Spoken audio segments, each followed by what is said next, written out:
Ladies and gentlemen. Okay. Ladies and gentlemen, it gives me great pleasure in apologizing for this next performance.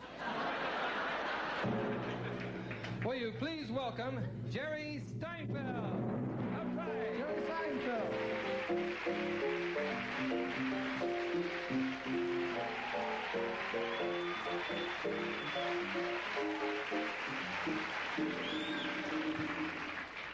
Thank you very much. Thank you. I love those guys. Don't you? Nice to be here tonight. A pleasure to be here tonight. It's a beautiful night. I just got back to Los Angeles today. I'm pretty excited about it. Nice weather we're having. Weather never changes here that much. You notice that? It's always the same. And weather reports are always the same. They always show you the same things on the weather report because they don't really know. So they try and cover it up. They show you the maps. Highs, lows, fronts. And then my favorite part, the satellite photo.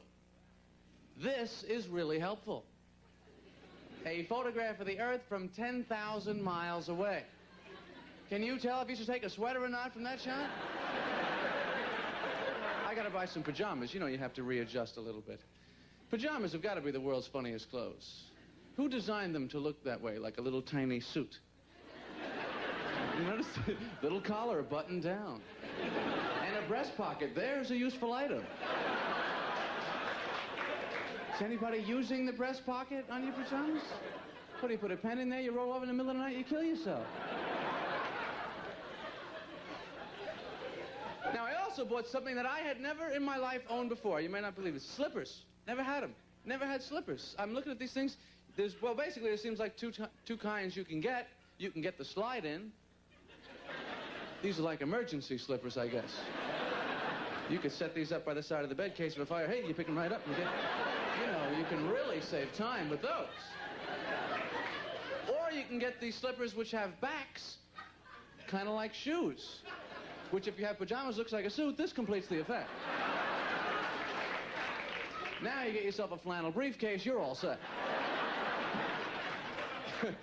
You oversleep, go right into work. There's no problem.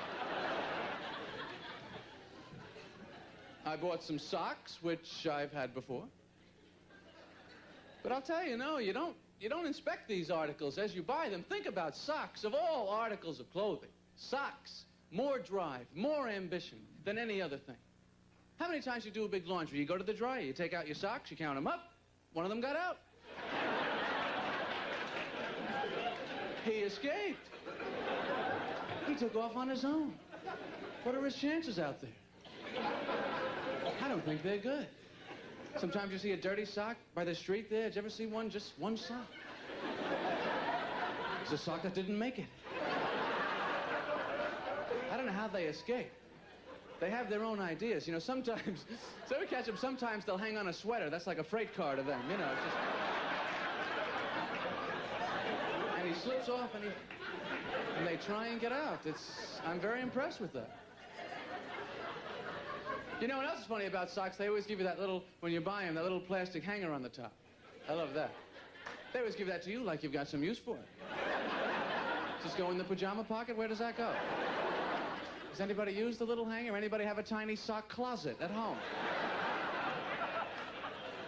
Tiny little doors, you slide them open. Pick out what you're wearing the next day.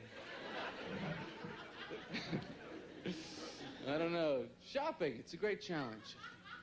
Thank you. Little stray laugh. They're building a new mall down here. I know everyone's excited about it. I'm a little tired of malls. I don't know about you. Every mall is the same. Every mall has a piano store. I have never seen anybody in there buying one. You go to the mall, you've got 20 bucks, 30 bucks, you get a book, pair of shoes. You ever see anybody go, hey, before we leave, let's get one of those pianos.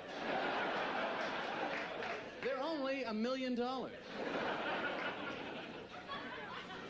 I like to go in the greeting card stores. I think they're interesting because greeting cards really reflect, you know, what people are saying to each other. The style of the greeting cards, the communications.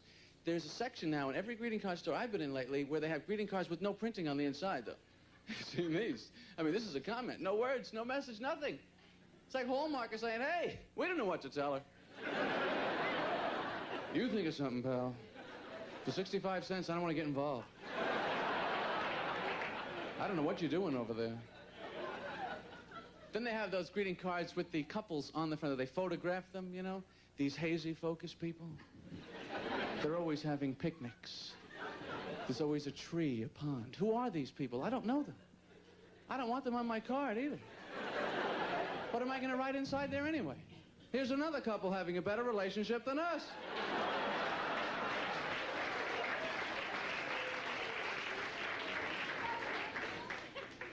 So I went to the post office to get some stamps for the card. This all fits together. I was at the post office today. That's a true thing.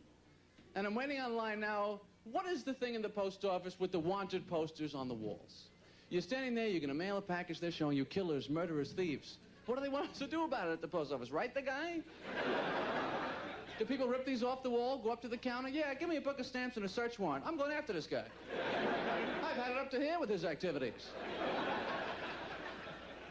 I'll tell you my main question about these wanted posters on the wall. Why didn't they hold on to this guy when they're taking his picture?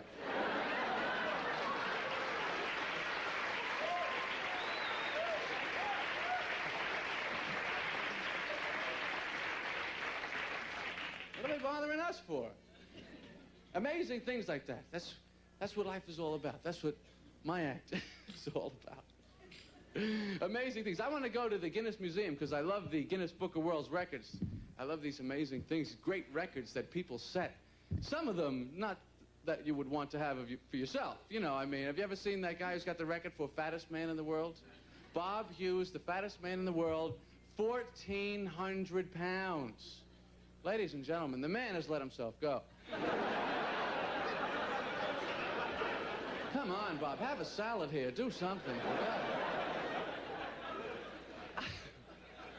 I used to feel bad talking about the guy, you know what I mean? I used to think maybe I would offend somebody in the audience, but then I thought about it. You could be in the audience, you could weigh 1,000 pounds and still go, he's not talking about me. This is a man with a serious weight problem. I've got it under control. But 1,400 is just, it's too much. Bob, wherever you are, if you're in the world, go on a diet. Take off a couple hundred pounds. But you realize 200 pounds on this guy doesn't even make a dent. And if you were a friend of his, what would you say to him? You know, you look great, Bob. What are you down to, 1,200 now? You're a rail, baby.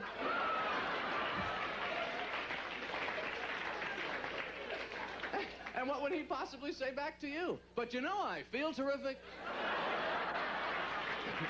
Thank you very much. Good night.